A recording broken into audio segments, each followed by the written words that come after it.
You know, for decades, we've pictured UFOs as these, like, tiny twinkling lights way off in the distance, right? Right. But what if I told you there's this recent scientific study, Okay. and they found evidence of objects closer to the size of, like, a small car, Wow. moving in ways no car ever could, obviously. Interesting. And we're not talking about some blurry shapes caught on someone's cell phone, you know?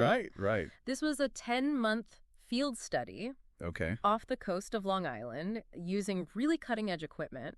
Wow. And they used, like, rigorous scientific methodology. Okay. We're diving into Eye on the Sky, a UAP research and field study off New York's Long Island coast. Okay. It was published in the Open Journal of Applied Sciences. Oh, wow. And to help us unpack it all, I've got our expert here. Well, it's a fascinating study. It really stands out Right. because of how meticulous their approach was. You see this team of engineers. Right. They've got backgrounds in forensic investigations. Wow. And they're applying these skills to a field that, let's be honest, Yeah. it's often associated with speculation and Yeah. a fair bit of sensationalism. Yeah, for sure. So no tinfoil hats here. No. These researchers, they mean business. Absolutely. And they went all out with their setup too, right? Oh, yeah. Tell me about this Nightcrawler mobile lab. It was essentially a UAP detection station on wheels. Okay. They had active radar, which is unusual, Right. because they needed special permission from the FCC. Oh, wow. That's not something you just easily obtain for this type of research. So already they're going above and beyond, like, your typical UFO hunting. Oh, yeah, this is next level stuff. So what else did they have? Multispectral cameras. Okay. Think of it this way. Humans, we see a very limited range of colors, right? Right.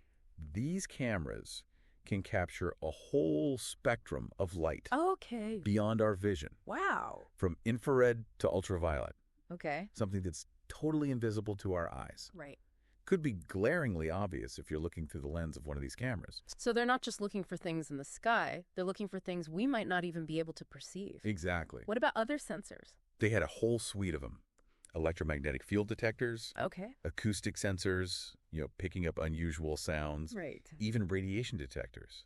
They were measuring everything they could to make sure that if something strange was happening, they had multiple data points to analyze. Multiple data points, controlled conditions, that's good science, right? Exactly. They're trying to eliminate any chance of misinterpreting something totally mundane Right. as a UAP. That's a crucial part of this kind of research. Yeah. One of the strengths of this study is that they were committed to ruling out all the usual suspects. Okay. They had databases of known aircraft, satellite trajectories, Okay. even like weather balloons.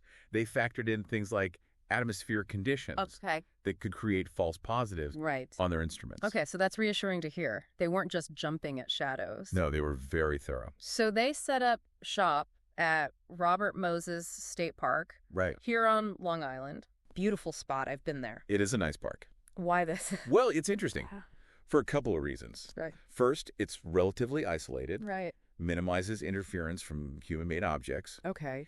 and it has minimal light pollution, Right. which is really crucial for clear sky observation. And it's on the coast. Precisely. And remember, we've talked about how UAP sightings, they often cluster around coastlines. Right. Yeah. Well, back in 2014, Navy pilots, they reported encounters with unexplained objects in this very region. So if there is something about coastal areas, Yeah. this next part is interesting because the researchers, they started picking up strange things Really? almost immediately. Wow, it wasn't just one or two blips on the radar either. Right. They documented multiple instances. Okay. Of what they were calling spheroids. Spheroids. Yeah. Sounds a little technical. No, it's a little jargony. What are we talking about here? They often appeared as like balls of light, Okay. although their analysis suggested some of them had like a more complex shape. Okay. But here's where it gets really interesting. Okay. They estimated these spheroids ranged in size from 1.5 to 3 meters. Hold on. 1.5 to 3 meters. That's what they're saying. That's like the size of a car. Yeah, pretty much. You know how we always picture these tiny lights in the sky? Right. These things were closer to the size of like a small SUV. At least according to their data and the way they moved. This is where that whole car analogy falls apart. If we're talking sudden appearances, disappearances. movements at speeds and angles that just seem to defy, like, our understanding of physics. Okay, now I'm picturing, like, a car teleporting and doing barrel rolls at, like, Mach speed. Yeah, it's hard to even visualize, right? Yeah, I can see why this caught their attention. And there's more. Okay.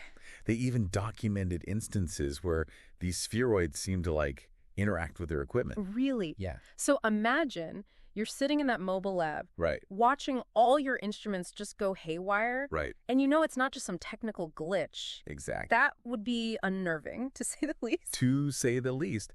But even with all this strange activity, these researchers, they weren't ready to just shout, aliens. Right. Right. Yeah. They meticulously explored, like, every other possible explanation, starting with, like, unusual atmospheric phenomena.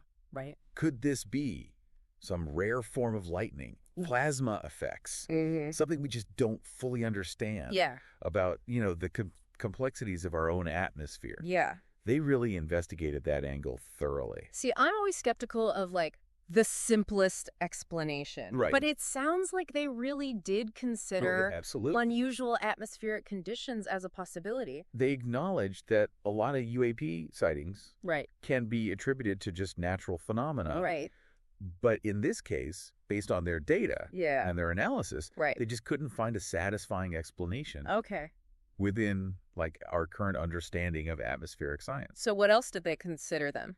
Did they entertain the idea of some kind of, like, really advanced technology? They did. It's certainly possible that what they were seeing was, like, a form of technology that, we haven't developed yet. Yeah. Or even conceived of. Okay. Yeah. Secret government projects, next-generation drones. Yeah. It's not outside the realm of possibility. I can see that, but I have to ask, Sure. did they consider the possibility that this technology, if that's what it is, might not be, human-made? They're careful. I mean, they didn't want to jump to conclusions, obviously. Of course, yeah. But they didn't shy away from the implications of their findings either. Right. The possibility of non-human technology, it's significant. Yeah. And they acknowledge that their data, while not conclusive, it definitely raises more questions than it answers. Okay, so we've got these strange objects potentially defying, like, our known physics. Right. Possibly even hinting at, like, technology beyond, beyond our understanding. But even if it's not, little green men flying around in souped-up spaceships. Right. This research still has, like, huge implications, right? Absolutely. Let's talk about, like, aviation safety for a second. Okay. Imagine a commercial airliner encounters one of these spheroids.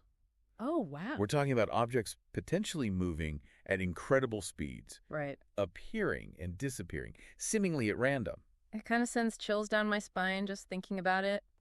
We've all heard those stories about near misses and unexplained incidents and stuff. Right. But this study suggests that those stories might, like, be grounded in reality that we're just beginning to understand, Absolutely. And it's not just about, avoiding collisions either. Right. Remember how the researchers talked about how these objects seem to interact with their equipment? Right. Imagine that, but on a larger scale. Yeah. With, like, the complex systems that aircraft rely on. Wow. Navigation. Right. Communication. Wow. Even engine control systems. Right. You could be vulnerable. Wow. Yeah, so this isn't just a matter of satisfying our curiosity about, like, what's out there, Right. It has some, like, really real-world implications. Oh, absolutely. For safety and security and all that. Yeah. This research really underscores, like, the need for more open-minded investigations into UAPs. Right. We need to understand what we're dealing with. Yeah. Not just to, satisfy scientific curiosity. Yeah. But to make sure our skies are safe. Right. And that our technology is, keeping up. It's like that old saying, know your enemy. Or in this case, know what you're dealing with is, like, the first step to finding a solution, right? Exactly, yeah. But this study, it goes even deeper than that, don't you think? Oh, yeah. It really challenges our understanding of physics. Right. Of reality itself. It's true. What's so fascinating about it is that it takes us right to the edge of our understanding, Yeah. These spheroids, if what they saw is true, they seem to just, like, completely operate outside the rules of physics as we know them. Right. So does that mean those rules are incomplete? That's the question, isn't it? Yeah. Or is there just more to the universe than we can even, perceive? It's almost a Lovecraftian thought, you know? It really is. Like, there are dimensions and forces at play here that we're just not equipped to even comprehend. Yeah. It's terrifying, but it's also kind of exhilarating at the same time. Oh, it's humbling. Yeah. The researchers even suggested, what if we're looking at this all wrong? Okay. What if the answer isn't out there? Right. You know? Yeah. In the vastness of space. Yeah. What if it's in here, woven into the fabric of reality? Right. In a way that we haven't even begun to grasp yet. Okay, now you're really blowing my mind. It's pretty wild. So, we started with some strange lights off the coast of Long Island. Right. And we're ending up with this conversation about the nature of reality itself. It's true, but that's the beauty of, really rigorous scientific inquiry. Right. It takes us to unexpected places. Right. Challenges our assumptions. Yeah. It opens our minds to, possibilities we couldn't even imagine. I love it. So, where do we go from here? Well, what can our listeners do if they're, as intrigued by all this as I am? Well, for starters, dive into the full study. Okay. We'll be sure to link it in the show notes. It's a fascinating read, even if, you're not a scientist. Right, right. And beyond that, keep asking questions, Yeah. Stay curious. Yeah. And keep your eyes on the sky. I like that. Keep your eyes on the sky. Exactly. And who knows, maybe one day we'll have more answers. Right. Or at least more questions worth asking. Exactly. That's it for this deep dive into the world of UAP research. Fascinating stuff. Until next time. See you next time. Thanks for listening.